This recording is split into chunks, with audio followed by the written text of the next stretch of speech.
have the real pleasure this morning of talking to you about what the first half of 2017 looked like for tourism in Bermuda. So the second quarter numbers are now in. Quarter end numbers always take a little bit longer for us to compile than the regular monthly numbers. And the first half is an interesting story because, of course, it includes the America's Cup period. So we have taken a little bit of extra time this quarter to draw out that time period and have a look at what went on during it, because we know that's an area of particular interest to people. So we'll take you through some of the headline numbers and the executive summary that's in the format that you're hopefully now used to seeing. And then we will dig in a little deeper into some of those numbers.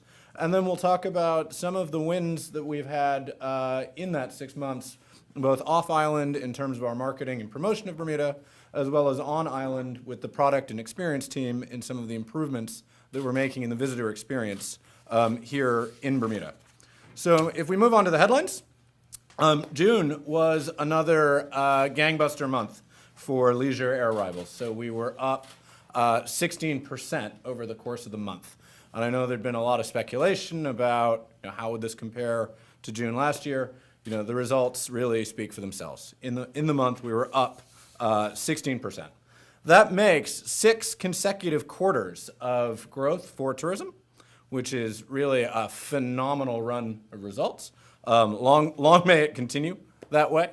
I don't think we can promise that every quarter will always be up, but the long-term trend is now becoming clear. We are definitely on a sustained rebound.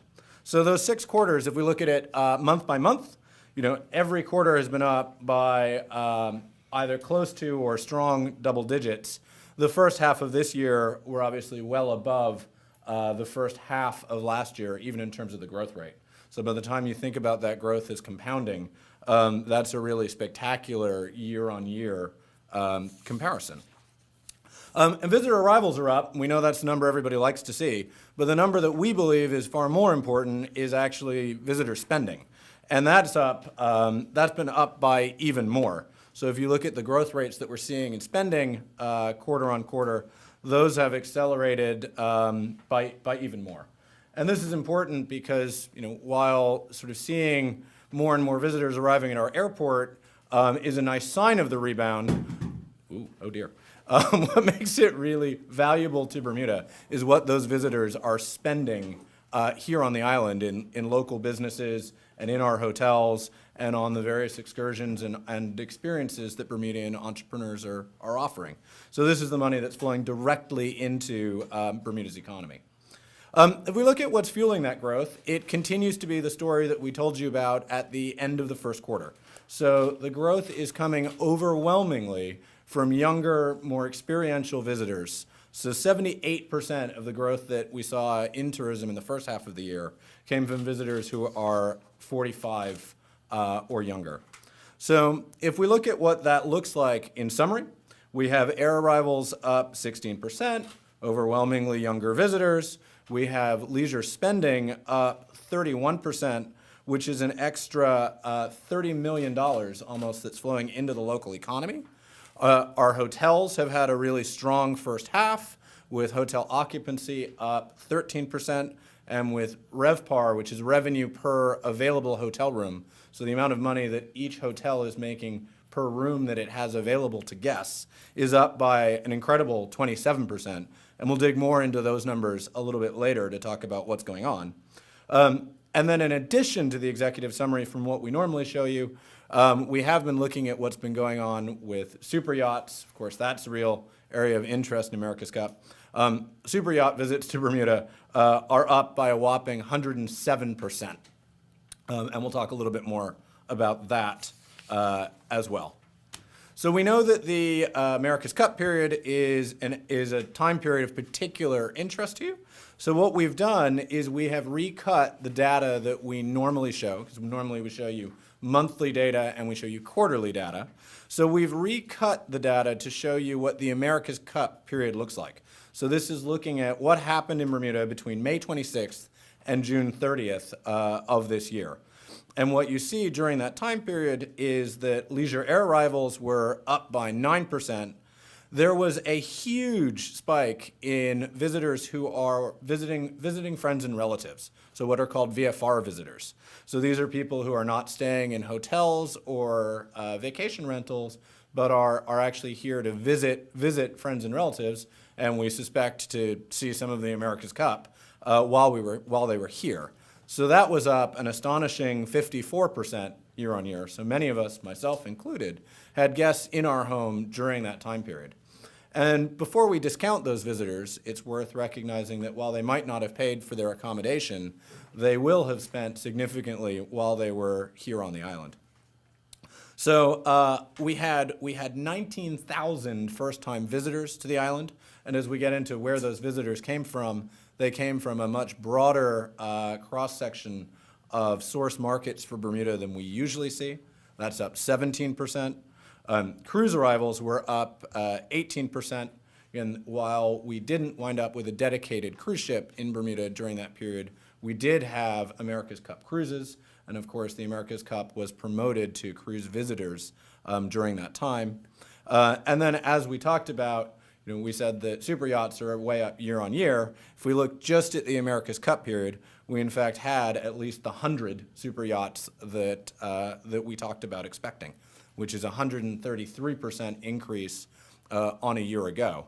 And as we dig into the numbers, we think it's really significant to note that a year ago, most of those super yacht visitors would have been refueling trips. So they were here for a short period of time with only the crew on board, whereas during the America's Cup period, they stayed for longer and the owners came. And we know from the other super yacht research that we've been doing that the spending that a super yacht contributes to the local economy expands significantly when there are owners or owners' guests or charter guests on board the boat.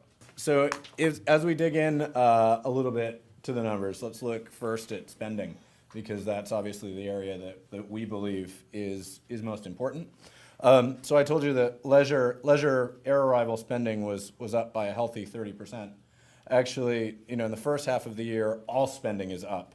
So when we look at VFR spending, that was up 23%. And when we look at business spending, which will include a lot of America's Cup business, but it's hard to break out exactly how much of it is America's Cup, that was up a healthy 24, 25%.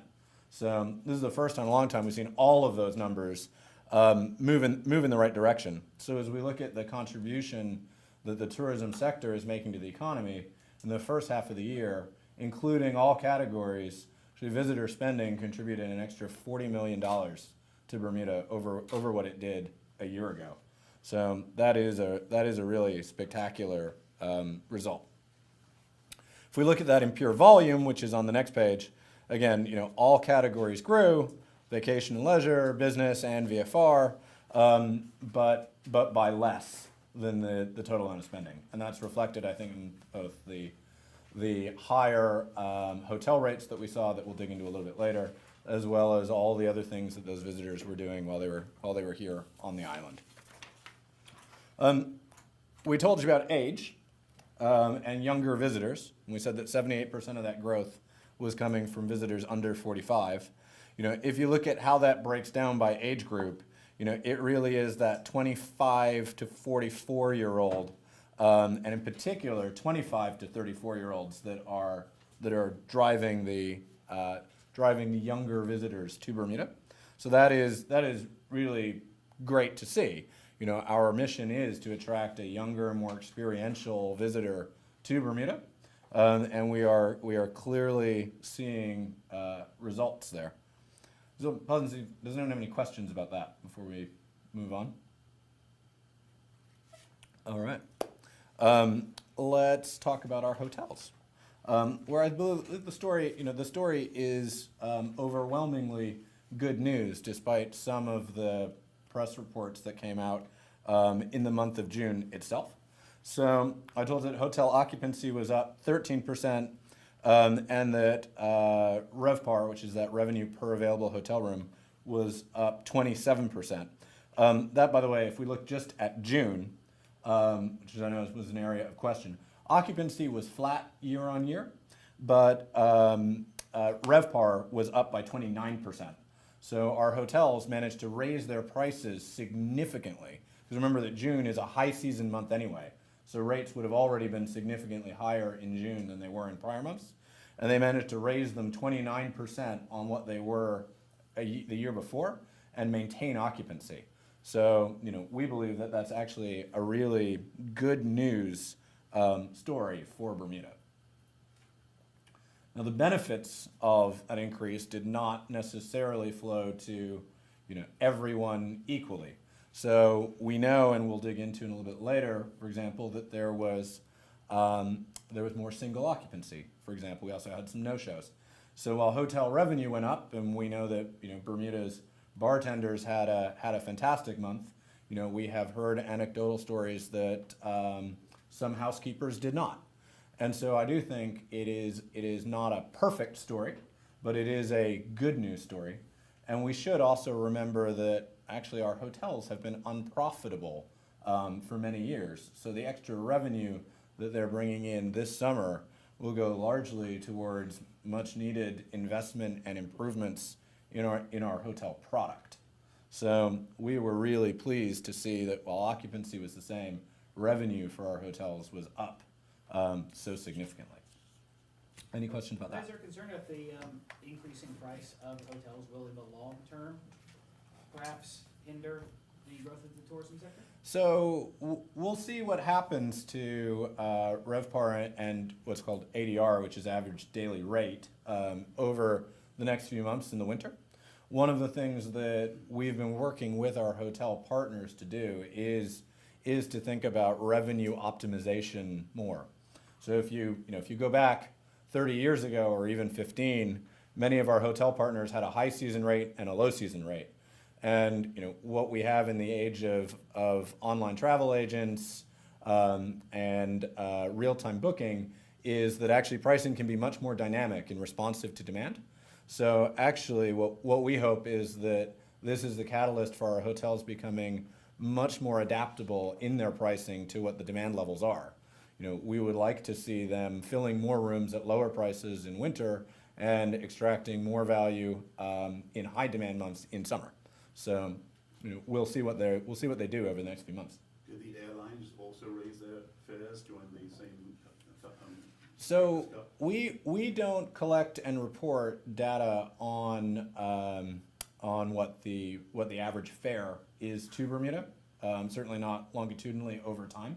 It was something that we watched very closely during the America's Cup period, and we actually did reach out to some of the airline partners when we were getting anecdotal reports that it was either too expensive or too difficult to get to Bermuda. And we have no hard data on it, but I do think the London-Bermuda route will have suffered during that period from limited capacity. So prices were high because British Airways only laid on a very limited number of extra flights during that period. And there were both sponsors and, of course, the Land Rover bar team who were looking to bring people to Bermuda during that period. Which is a pity. Yeah, agreed.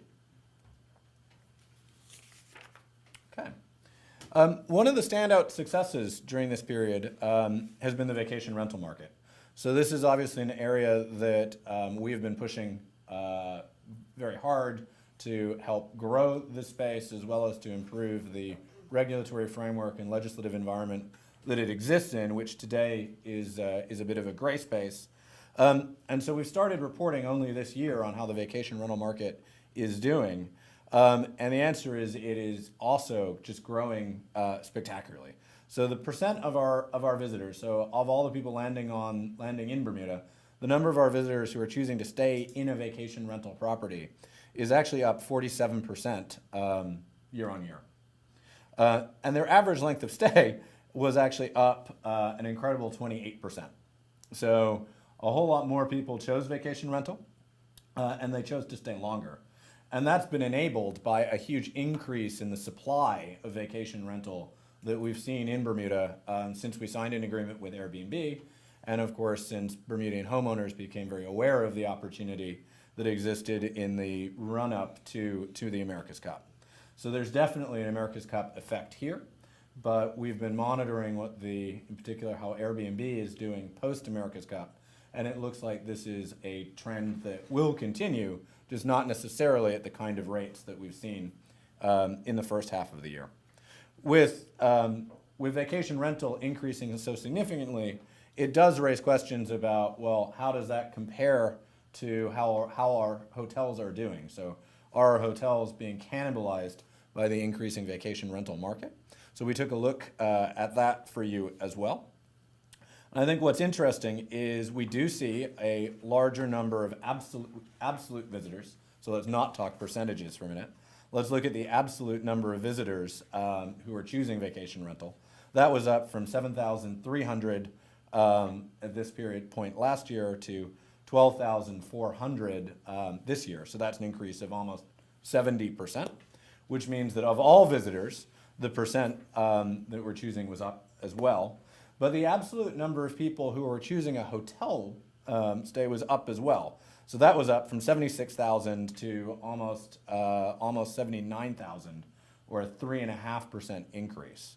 So if you remember that we told you that hotel occupancy was up by 13%, but the absolute number of people choosing a hotel is only up by 3.5%, then what we know from that, which supports anecdotally what we heard, is that actually there was a whole lot more single occupancy in our hotels during that period. And that reflects that rather than people who were purely here for leisure, perhaps normally traveling with a spouse, we had far more people who were here for the America's Cup and might have been traveling alone who were staying in hotels, while groups of people and couples and people who are here for a more extended period of time were more likely to choose a vacation rental property during this period. Does anyone have any questions about that? Is it possible the increasing price of hotels drove people to the vacation rental market? Yeah, almost certainly. I mean, it's although we've had this conversation about is it that is vacation rental about attracting a lower income visitor? I think the fact that we see that vacation rental visitors even a year ago, so we know it's not the America's Cup effect, we're staying actually almost twice as long as hotel guests, I think means that they're not necessarily what we'd call a cheaper or lower quality visitor. They're almost certainly spending at least as much on the island while they're here. It's just a substitution that's happening from accommodation to spending on other things while they're on the island. But I do think it is the case that especially for people who are here for the duration of America's Cup, the high cost of a hotel room will have pushed them to look at other options. And I don't think that's a bad thing, because our hotels were able to achieve almost an 80% occupancy at these much higher rates. So that is a good news story. Yeah? Nope. All right. We talked about where visitors came from. This is looking then at the breakdown of visitors by country or by region. And I should clarify that other Europe here is other Europe, so Europe excluding the UK. And this is part of how we know that there is an America's Cup effect in these numbers, because the biggest increases that we saw were from areas that are outside our core markets. So these are people who will have been, if you want, following the teams. So this huge increase that we saw from continental Europe, as well as the huge increase that we saw from what we call other, which is normally a rounding error in the numbers. That is the majority of that increase, actually not quite a majority, but a substantial amount of that increase is New Zealand. So we had nearly 1,000 visitors come from New Zealand, obviously following Emirates, Team New Zealand. If we strip the New Zealand effect out of that, that's up by 39%, which looks more like the other numbers on the page. So we had good growth from everywhere. This is also the first time in a long time that we've seen a rebound from the United Kingdom. So, it's good to see that returning to growth as well. Obviously, there are a lot of surveys that are conducted. Any indication that some of these people will be returning to the island, especially areas like New Zealand and the rest of Europe, France and Sweden? Yep. So, we know that from New Zealand, Bermuda is not an easy place to get to. But we certainly hope that the visitors that we had from our closer core markets and their adjacent markets will be likely to return. We had a strategy during the America's Cup to actively engage those visitors and, if you want, sign them up for our marketing and promotion, and it is our intention to launch a campaign to bring them back. We also, of course, have a whole lot of higher awareness of Bermuda. So aside from the people who came for the America's Cup, the exposure that Bermuda had, again, in our core markets in the UK and the US was huge, and beyond anything that we are able to do with our usual marketing budget. So the job for us now is to convert those newly aware of Bermuda people into Bermuda visitors. That's a much bigger target group than activating our first-time visitors to come again, but that is also a goal. Yep. Right. Looking at visitors by sea, cruise had a good month as well. That is more, being very honest, that is more about the regularity of cruise callers and the ships involved than it is about the America's Cup, but there is some America's Cup effect in there as well. Looking at the absolute number of people who arrived by yacht, that was up by 27%, but is obviously up by less than the number of yachts, in particular super yachts, that arrived. And that, I think, reflects both some challenges in the counting as well as the way in which these yachts work, which is that actually many of the crew and almost all of the visitors that were aboard, in particular the super yachts, will have flown in and then joined the ships. The America's Cup kind of drowned out some of the other big wins that we had in the first half of the year. So we did think, as part of this review of H1, it really was worth reminding people of what some of those big wins were. So, the one that perhaps got the most exposure at the time, and I would say was linked to America's Cup, but separate, is of course the Today Show. So having Kathy Lee and Hoda here, not just for a segment, but for 2 full 1-hour shows, was an enormous win for Bermuda. And we take a relatively conservative approach to how we value media exposure. But looking at 2 hours of NBC coverage, we put a value on that of somewhere in the region of $3 million. So for the amount of money invested in bringing that program to Bermuda to get that kind of return, basically a 10-to-1 on what we invested in the production. So that was a great result, and again drove higher awareness within our core U.S. market, of Bermuda, and in particular of the diverse set of things that you can do here, as well as, frankly, how close we are to New York. 2 other recent media wins that might have passed you by. Kevin, just before you go to the other, can you maybe just clarify a little bit on what investment means in the case of the Today Show? Sure. So not sort of like paid placement, but other Yeah, costs. absolutely. So when you look at getting a production like the Today Show to leave their home studio and come out to film in Bermuda, typically the destination will make investments in kind in that production. So we invested in mix of providing services, things like security, airport transfer, and we worked with our partners, both JetBlue and the Hamilton Princess, to contribute the rooms and the airfare in order to bring the production out to Bermuda. So, we didn't pay them to come, but we contributed to the cost of them being here in terms of how different it was for them to produce the show here in Bermuda versus what it normally cost them to do it in New York. So we made it an easier decision for them to make. So does that answer your question? Yeah. And Michael Douglas was just a wonderful throw-in. Michael Douglas is a good example of the kind of hook that can work for getting this kind of what we call earned media. So, we pitched the Today Show, and we chose the Today Show because, of course, NBC were the host for the America's Cup, and we originally pitched an America's Cup segment to them. And they thought that was an interesting idea.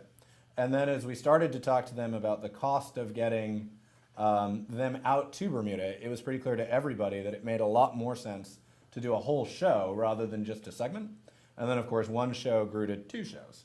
In order to do a show, they actually wanted a, if you want, celebrity anchor to that program. So for us, Michael Douglas was that.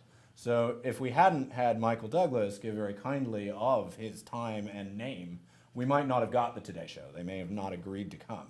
So if anyone ever had questions about, why was Michael Douglas so front and center in that, that was really the hook to get the Today Show and the America's Cup, but the real hook to get the Today Show here as well. These two wins, I think, are really great for Bermuda because they highlight the natural playground that is our ocean. We certainly believe that Bermuda's waters are unique and special. The America's Cup helped highlight that from above. These 2 wins help highlight that from below. So we worked with CNN to produce a piece called Uncharted Waters, which looked at shipwrecks in Bermuda. And we did that. It's actually part of a series that will, over the next couple of months, air on series of segments that will air on CNN. And if you want, an unexpected win from that was actually that everyone was so pleased with the results that it made CNN's homepage. And it actually stayed there for several days because it moved from prime placement on the page itself into the, what they call the recovery bar, into the in case you missed it, where it stayed for several more days. So that was over and above what we had hoped to get from that piece, and that's a huge success. The other one, which looked at diving in Bermuda, was the BBC Travel Show. So the VTA worked in May with BBC Worldwide to bring them out to Bermuda. And BBC Worldwide is sort of one of those biggest networks nobody ever thinks of. They have an audience of 334 million people, or a weekly audience of 334 million households, and a weekly audience of 76 million people. And they produced 3 segments with us that can be shown together in one show or broken into pieces. And actually, over the next couple of months, they will air repeatedly, usually in the last 15 minutes of every hour, on BBC Worldwide. So that is a great win for us, and one that largely slipped by unnoticed here on the island. We've also, as you know, done a bunch of joint co-marketing with JetBlue. So you will have seen just last week we did Bermuda Calling in New York, which was really about highlighting to people in New York that they can get to Bermuda faster than they can be out in the Hamptons. We also did a big promotion with JetBlue when they announced their expanded service. So as you know, we had a big increase in service from New York. Last year, we have an increase in service from both Boston and New York with extra JetBlue flights this year, and we worked with JetBlue to make sure that there was high awareness of that extra coverage. And JetBlue are, I think, really pleased with how those extra flights are performing, although there have been some operational challenges, as you may know, with that flight getting to Bermuda on time that they're now working to address, particularly the New York flight. Here on the island, a couple of things that have changed in the first half of the year. The first is the introduction of free Wi-Fi at key tourism hotspots, as well as the visitor information centers around the island. And we're doing that for a number of reasons. One is because we know it's a service that our visitors want. It improves their experience. The second is that it gives us additional data about our visitors. And in particular, it's giving us additional data about our cruise visitors, for whom we traditionally receive very little information. So by getting them to get online and register with us, they are both enrolling in our marketing if they choose to, as well as providing us with an opportunity to reach out to them, in particular the cruise visitors, to learn more about them than we know purely from their arrival data. It also has the added benefit that, of course, we know that obviously social media is an enormous way now that people are influenced to travel by making it easy for our visitors to get online and share how beautiful Bermuda is. We are obviously encouraging them to effectively recommend Bermuda to their friends online. Since we were speaking about cruise, we also, of course, have had the return of dedicated ships to St. George this year, and we had the announcement that Disney Cruise Lines will come to Bermuda starting in 2018, primarily calling in the shoulder season, which is great. That's when we would like that extra volume. It's also worth noting that not all cruise visitors are equal. So we're increasingly looking at how we segment cruise visitors to find the ones that are more attractive because they're likely to spend more. Overall, it is something which is true of Disney, is that actually their passengers are much more likely to do more things ashore, so they contribute more to the local economy than the average cruise visitor. So these are exactly the kind of cruise visitors that are differentially more valuable than others. And having Disney as a partner is great because Disney cares a lot about making sure that the shore experience for their guests is up to Disney standards. So we now have Disney as a partner to help us as we think about how we improve some areas of the visitor experience. So we're working with Disney now on where would they like to focus and where would they like to invest their time in helping us and helping our partners. And lastly, on this, slightly randomly thrown onto this page, but it was something we were really excited about, is the launch of credit card payments in far more taxis. So, having 60 of our taxis signed up to accept credit cards may not sound like a lot, but I think that is, Glenn or Matt will correct me if I'm wrong, but that's a tenfold increase on where we started the year. Is that right? I think so. We were in the single digits. So having 60 now accepting credit cards and starting to see the benefits of that is a big win. And we hope that those 60 taxi drivers having a good experience, both of happier visitors, less cash in their cab, so feeling safer, will tell their friends and we'll get more and more taxis signed up. This is making the transport experience for our visitors a little bit more frictionless and making it a little bit easier for them to choose a taxi, and making it easier for them to get out of a taxi and someone else to get in. So it increases, if you want, the available capacity of our taxis. So we think this is a big win, and it's improving the visitor experience while also offering a benefit to our taxi partners. Bermuda Heroes Week got slightly overshadowed this year by the America's Cup, but was bigger and better than ever. And in particular, I think local participation during Heroes Weekend is making it something that visitors and locals enjoy together. And we know that those are the kind of experiences that will lead to our visitors forming a real connection with Bermuda. So we continue to be very happy with this as what we call a signature experience that we support through our grant process. It is also very on target in helping activate that younger, more experiential visitor. So we're very pleased with the results there. And then last, but by no means least, we launched the National Service Standards during the first half of the year.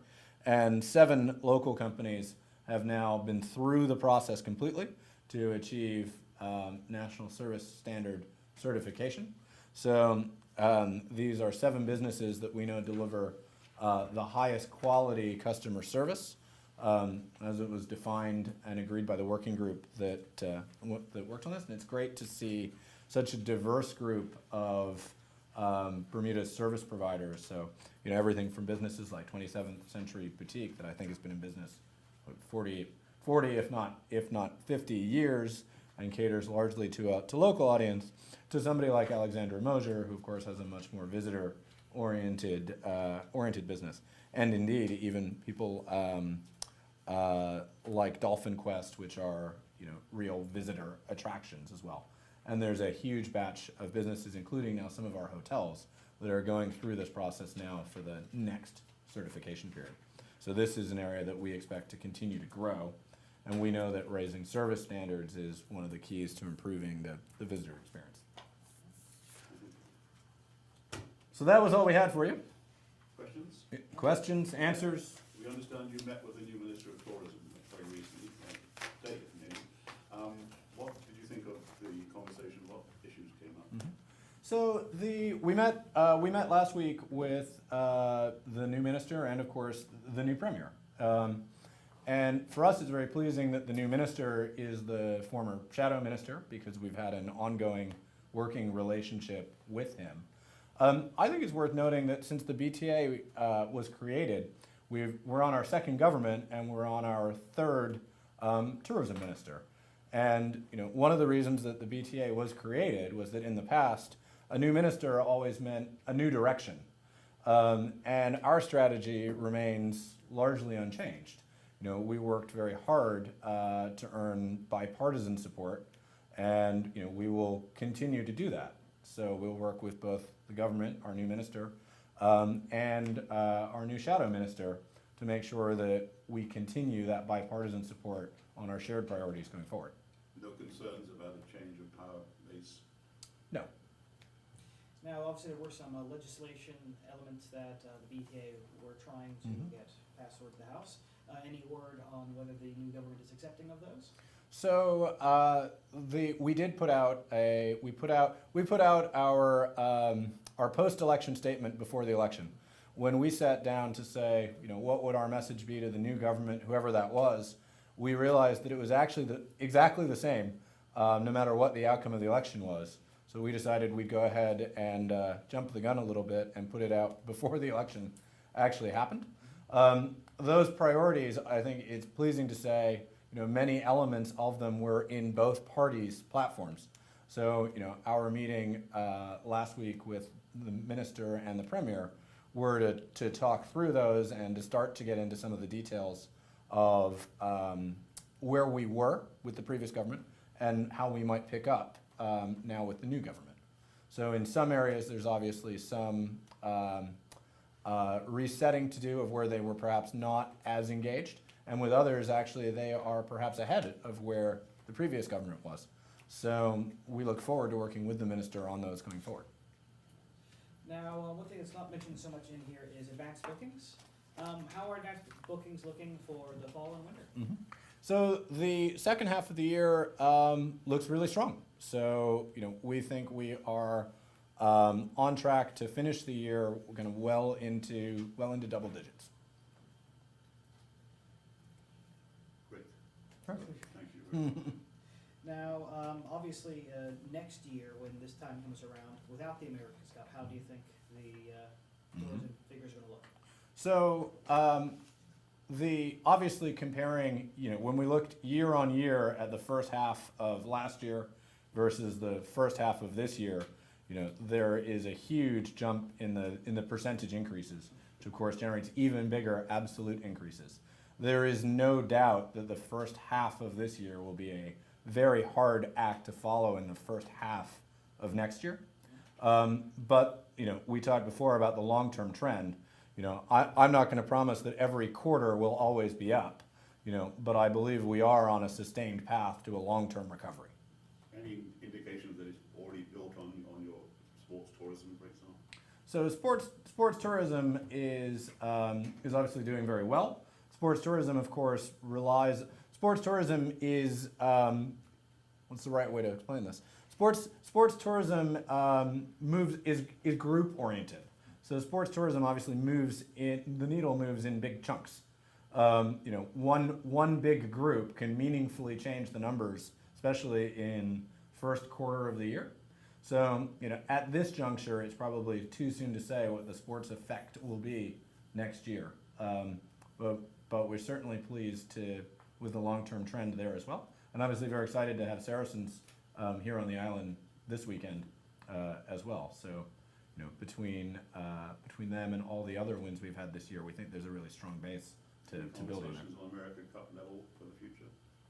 So again, the America's Cup, it's too soon to say what is really going to happen there. I think the message from Emirates Team New Zealand has been that they will soon announce what they expect the format, and in particular the World Series or whatever they choose to call it, run up to be.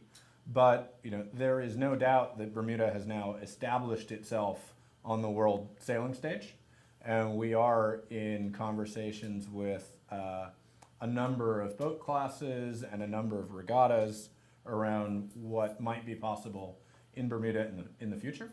And next year, of course, we already have several pretty significant regattas lined up. So, for example, the Oyster Regatta or the Atlantic Anniversary Regatta, which will all happen in May and June of next year, as well as the Moth Worlds. So there's already a good calendar of sailing events in that late spring, early summer of next year, which looks like the sweet spot for sailing in Bermuda. So there's definitely an opportunity to grow that, whether we ever see another America's Cup or America's Cup-like event again. Now, obviously, as you mentioned earlier, there was discussion of having a dedicated cruise ship here Mhm. during America's Cup. That didn't come to pass.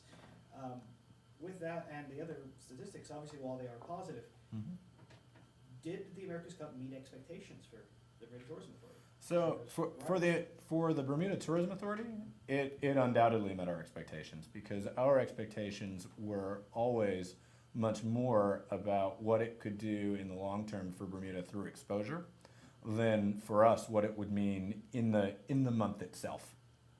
So it's really for PwC and ACBDA to quantify what the America's Cup effect was overall and what it meant to Bermuda. But for the BTA, the quality of the exposure and the coverage that we got, and in particular, the upgrading of the event from originally when we were evaluating the opportunity, we expected it only to be on NBC Sport, and the upgrade to NBC Network coverage and all the hours of live broadcast that we got of that for Bermuda means that it has actually exceeded our expectations. When I look at our hotel partners, I think, looking at those RevPAR numbers, I don't think they're anything to sniff at either. We also don't yet know how much of what we saw in that first quarter of the year and the last quarter of last year is America's Cup effect as well. So of course there's the number of people that came to Bermuda during the America's Cup window itself from that 26th of May, but there's a significant amount of America's Cup visitation that will have happened in the run-up to the Cup as well.